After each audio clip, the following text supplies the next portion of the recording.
Concurrently, the leading cause of death in America is coronary heart disease, killing roughly 450,000 each year.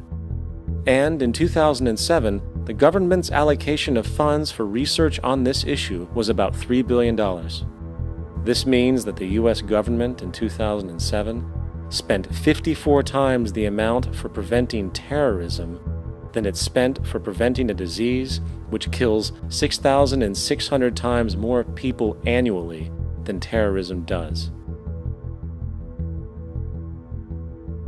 Yet, as the name terrorism and Al-Qaeda are arbitrarily stamped on every news report relating to any action taken against U.S. interests, the myth grows wider. In mid-2008, the U.S. Attorney General actually proposed that the U.S. Congress officially declare war against the fantasy. Not to mention, as of July 2008, there are now over 1 million people currently on the U.S. terrorist watch list. These so-called counterterrorism measures, of course, have nothing to do with social protection, and everything to do with preserving the establishment amongst the growing anti-American sentiment both domestically and internationally, which is legitimately founded on the greed-based corporate empire expansion that is exploiting the world. The true terrorists of our world do not meet at the docks at midnight or scream Allah Akbar before some violent action. The true terrorists of our world wear $5,000 suits and work in the highest positions of finance, government, and business.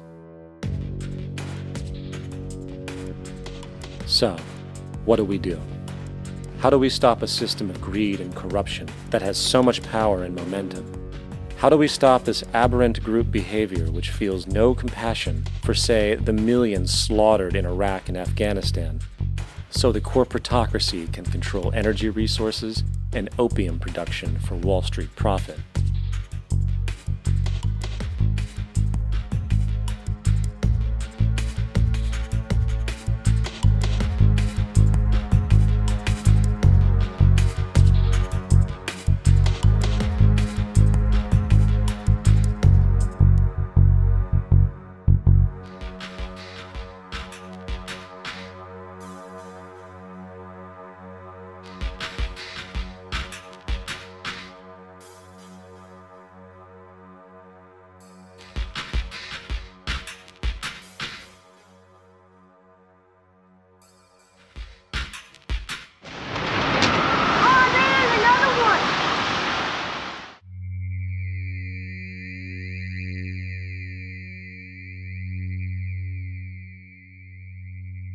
How do we stop a system of greed and corruption that condemns poor populations to sweatshop slavery for the benefit of Madison Avenue?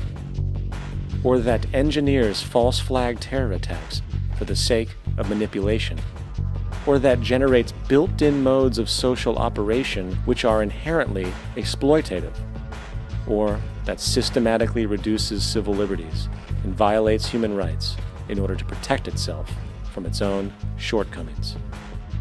How do we deal with the numerous covert institutions, such as the Council on Foreign Relations, the Trilateral Commission, and the Bilderberg Group, and other undemocratically elected groups which, behind closed doors, collude to control the political, financial, social, and environmental elements of our lives? In order to find the answer, we must first find the true underlying cause.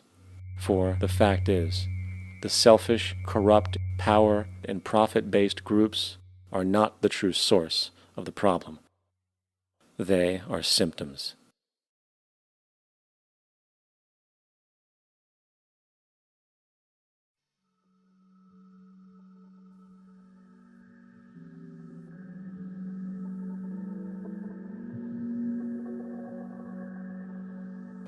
My name is Jock Fresco.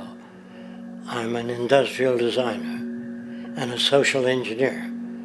I'm very much interested in society and developing a system that might be sustainable for all people. First of all, the word corruption is a monetary invention. That aberrant behavior that's disruptive to the well-being of people. Well, you're dealing with human behavior. And human behavior appears to be environmentally determined, meaning if you were raised by the Seminole Indians as a baby, never saw anything else, you'd hold that value system. And this goes for nations, it goes for individuals, for families. They try to indoctrinate their children to their particular faith and their country and make them feel like they're part of that. And they build a society which they call established.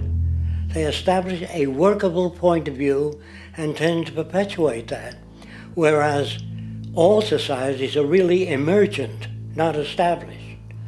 And so they fight new ideas that would interfere with the establishment. Governments try to perpetuate that which keeps them in power. People are not elected to political office to change things. They're put there to keep things the way they are. So you see, the basis of corruption is in our society. Let me make it clear. All nations, then, are basically corrupt because they tend to uphold existing institutions. I don't mean to uphold or downgrade all nations, but communism, socialism, fascism, the free enterprise system, and all other subcultures are the same. They are all basically corrupt. The most fundamental characteristic of our social institutions is the necessity for self-preservation. Whether dealing with a corporation, a religion, or a government, the foremost interest is to preserve the institution itself. For instance, the last thing an oil company would ever want is the utilization of energy that was outside of its control, for it makes that company less relevant to society. Likewise, the Cold War and the collapse of the Soviet Union was, in reality, a way to preserve and perpetuate the established economic and global hegemony of the United States. Similarly, religions condition people to feel guilty for natural inclinations, each claiming to offer the only path to forgiveness and salvation.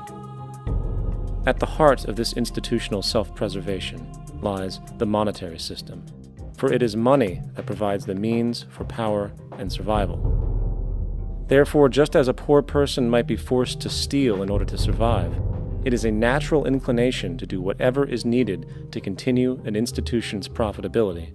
This makes it inherently difficult for profit-based institutions to change, for it puts in jeopardy not only the survival of large groups of people, but also the coveted materialistic lifestyles associated with affluence and power. Therefore, the paralyzing necessity to preserve an institution, regardless of its social relevance, is largely rooted in the need for money or profit.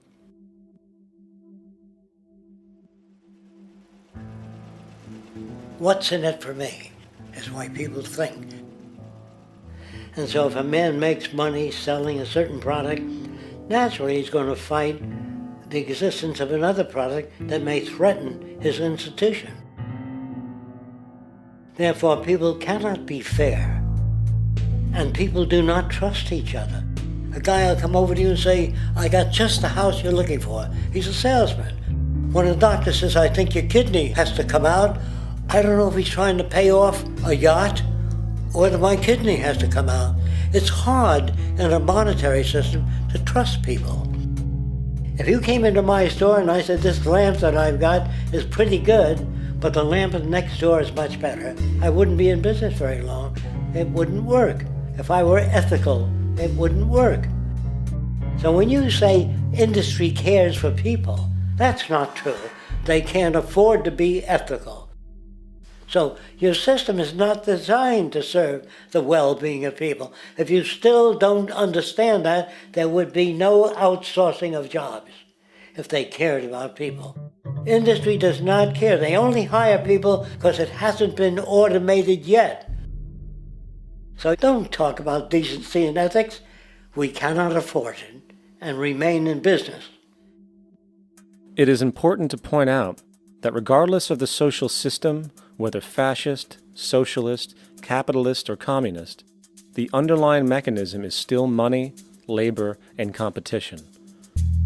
Communist China is no less capitalistic than the United States